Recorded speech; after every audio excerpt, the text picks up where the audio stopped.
ವೀಕ್ಷಕರೇ, ನಟ challenging star Darshan ಜೈಲಲ್ಲಿದ್ದರೂ ಕೂಡ ನಟ ಡಿ ಬಾಸ್ ದರ್ಶನ್ ಅವರ ಕ್ರೇಜ್ ಯಾವತ್ತೂ ಕೂಡ ಕಮ್ಮಿ ಆಗೋದಿಲ್ಲ ಅನ್ನೋದಕ್ಕೆ ಈ ಎರಡು ದೃಶ್ಯಗಳೇ ಸಾಕ್ಷಿ ಅಂತ ಹೇಳ್ಬೋದು. ನಿನ್ನೆ ನಡೆದಂತಹ ಖಾಸಗಿ ಕಾರ್ಯಕ್ರಮವೊಂದರಲ್ಲಿ ಹಿರಿಯ ನಟ ಸಾಧು ಕೋಕಿಲ ಹಾಗೇನೆ ನಟ ದರ್ಶನ್ ಅವರ ಆಪ್ತ ಧನ್ವೀರ್ ಗೌಡ ಭಾಗಿಯಾಗಿದ್ದು, ಈ ಒಂದು ಕಾರ್ಯಕ್ರಮ ಫ್ಯಾಮಿಲಿ ಓರಿಯೆಂಟೆಡ್ ಕಾರ್ಯಕ್ರಮ ಆಗಿದ್ರು ಕೂಡ ನಟ ದರ್ಶನ್ ಅವರ ಕ್ರೇಜ್ ಮಾತ್ರ ಎಷ್ಟರ ಮಟ್ಟಿಗೆ ಇತ್ತು ಅನ್ನೋದನ್ನ ಈ ವಿಡಿಯೋದ ಮೂಲಕ ನಾವು ನೋಡಬಹುದಾಗಿದೆ. ರಾಜ್ಯದ ಮೂಲೆ ಮೂಲೆಯಲ್ಲೂ ನಟ ದರ್ಶನ್ ಅವರಿಗೆ ದರ್ಶನ್ ಫ್ಯಾನ್ಸ್ ಮತ್ತು ಜನ ಯಾವ ರೀತಿ ಗೌರವ ನೀಡ್ತಾರೆ ಅನ್ನೋದಕ್ಕೆ ಇದೇ ಒಂದು ಬೆಸ್ಟ್ ಎಕ್ಸಾಂಪಲ್ ಆಗಿದ್ದು, ಸಾಧು ಕೋಕಿಲ ಅವರು ದರ್ಶನ್ ಅವರ ಫೋಟೋವನ್ನ ಎತ್ಕೊಂಡಾಗ ಸಭೆಯಲ್ಲಿದ್ದಂತ ಎಲ್ಲಾ ಜನ ಡಿ ಬಾಸ್ ಅಂತ ಕಿರಿಚೋಕೆ ಶುರು ಮಾಡಿದ್ದಾರೆ. ಅಷ್ಟೇ ಅಲ್ಲ, ನಟ ಧನ್ವೀರ್ ಗೌಡ ಕೂಡ ಮಾತಾಡುವಾಗ ಎಲ್ರು ಕೂಡ ಜೈ ಡಿ ಬಾಸ್ ಅಂತ ಕೂಗಿದ್ದು ನಟ ದರ್ಶನ್ ಅವರಿಗೆ ತುಂಬಾ ಎನರ್ಜಿಯಿಂದ ಚೇರ್ ಅಪ್ ಮಾಡಿದ್ದಾರೆ ಅಂತಾನೆ ಹೇಳ್ಬೋದು.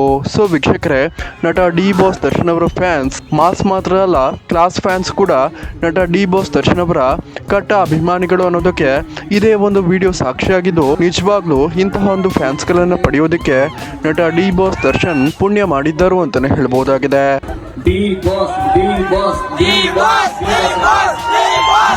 ನಮ್ಮ ಪುಟ್ಟ ಮನವಿ, ಬೇಸಿಗೆ ಬರ ಶುರುವಾಗ್ತಿದೆ.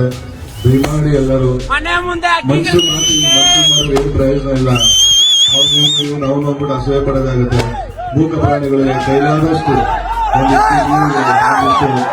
ಸೊ ವೀಕ್ಷಕರೇ, ನೀವು ಸಹ ಡಿ ಬಾಸ್ ದರ್ಶನ್ ಅಭಿಮಾನಿಯಾಗಿದ್ದಲ್ಲಿ ಈ ವಿಡಿಯೋಗೊಂದು ಲೈಕ್ ಮಾಡಿ ಮತ್ತು ಜೈ ಡಿ ಬಾಸ್ ಅಂತ ಕಮೆಂಟ್ ಮಾಡೋದನ್ನ ಮರಿಬೇಡಿ.